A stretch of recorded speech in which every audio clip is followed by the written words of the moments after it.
Welcome to KENPO Karate for Beginners, Lesson 4. This lesson I'm going to start with the Smother blocks. The Smother blocks is done in several different ways. You can hit the wrist area, the palm area, right in here, or you can hit like the knife hand area here too. So I'm going to take it from a fighting stance here. Smother block from here. First one we're going to do is the wrist down and the hand comes down like this. It's going to be like slapping his palm and wrist together. So from here, smother it down. This is good for a quick punch. Boom. I can go over top of it, drop it down, so I can take it from a neutral position, swing over, boom, drop it down. This sets you up for like poking, punching, back fisting. It's setting you up for a lot of things here. Smother down, striking. Okay, that's the one way we do that. Down, boom. So here, strike. You see I can strike down, or right here, hit down with the wrist. Another way to do it is going to be the knife hand coming down. You're still going to hit with the palm and then come down like this. Palm and then right the knife hand. Boom. Just dropping it. So you're hitting the wrist and the palm, hitting down like that. Sets up for like a good back fist. The other thing you do with smothering is chops. This is good if someone's coming at you with a knife. You step back, throw the chop. It's a smothering block, but it's also a really good strike in there. This is going to be the one that hurts the most. And you can chop down right on there. Boom. And it's hitting the arm.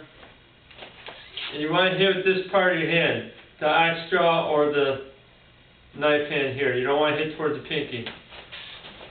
So there's different types of smother blocks.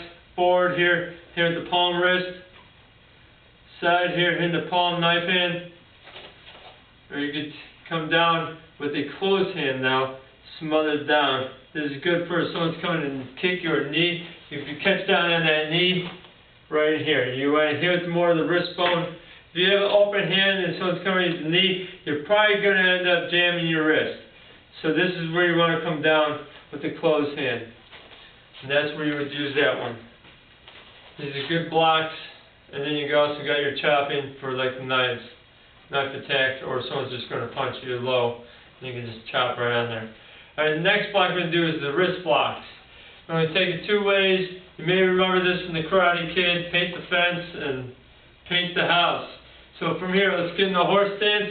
You're going to take the hand up, or the wrist up, the hand down like this.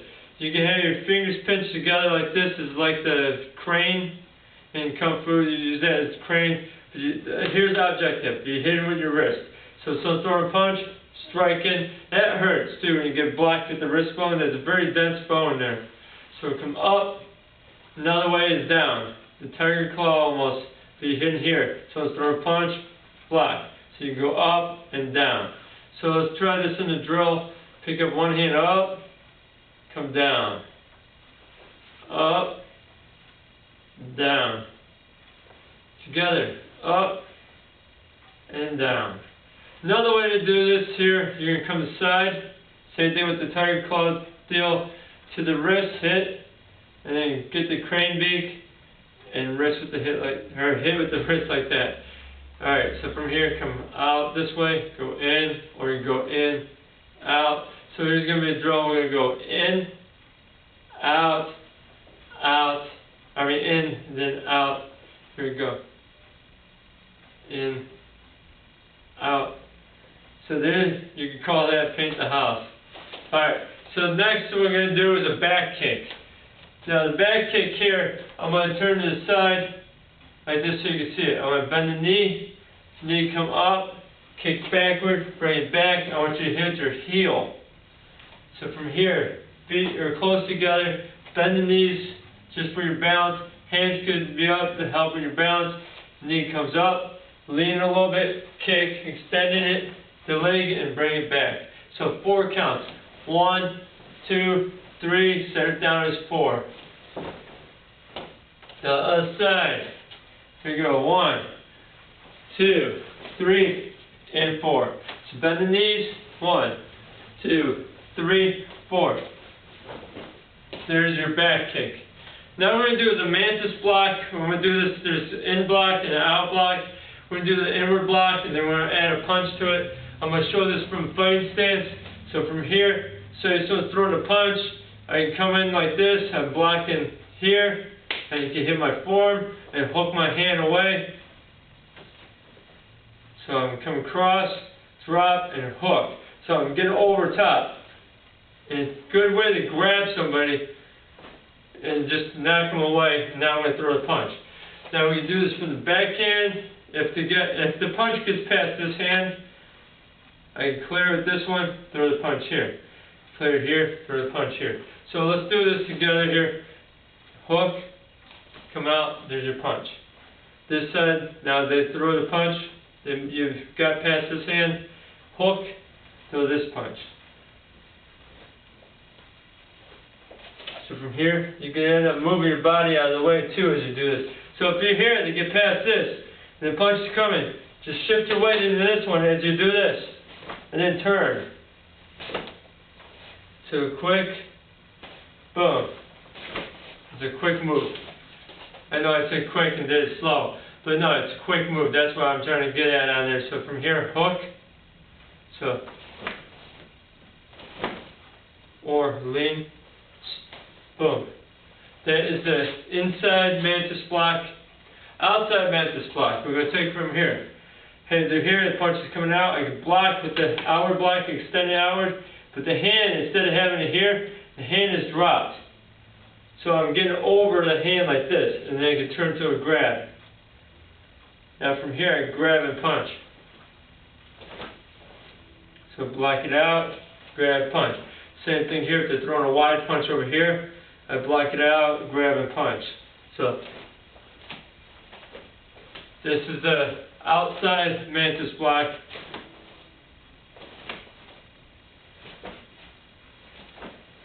The next thing I'm going to show is a half fist. So we're going to do this from a horse stance when we do it. But the first thing I want to do is take, you remember how we made a fist, curl the fingers, drop like this? We're going to curl the fingers and then bring the thumb in. Keeping these fingers right here, you're not going to fold it again. Just fold it once, put the thumb in here. Now make sure that is tight. You're going to hit the front of these knuckles here. I would not hit someone in the forehead with this. This is good for a soft target. Alright, so from here, let's get in the horse stance. Let's take the half fist, deliver it out like a punch. Punch. Punch. Punch. Punch. Good. Or fast. This is one of the strikes we use in KENPO. Alright, next thing I'm going to show is an inward block to the back kick. So I'm going to take it from here, say I'm in a fighting stance, punch comes at me. I'm going to block it in. Now I'm going to drag my foot to my other foot. Then I throw the back kick. This is how we throw the back kick off the lead foot from the fighting stance. Is turn the hip, turn the back. And then bring your foot here. I know it doesn't seem to make sense to turn your back on your opponent, but we're not there long. Just block here, kick. I use this all the time when I fight. And a lot of people see things, they'll see me train with this. They're like, oh, that doesn't make sense to turn your back. But it's consistently hitting guys, and it works well. So from here, fighting stance, I want you to block as you turn, cat in, kick, bring it back. So you get to work your back kick a little more. So we didn't spend a lot of time in it earlier, but now we're spending more time. So from there, fighting stance, block as you turn your body. So, and throwing the kick. So it's nice if someone's throwing a punch at your head, you knocked it away, their body should be open. I do this without the block.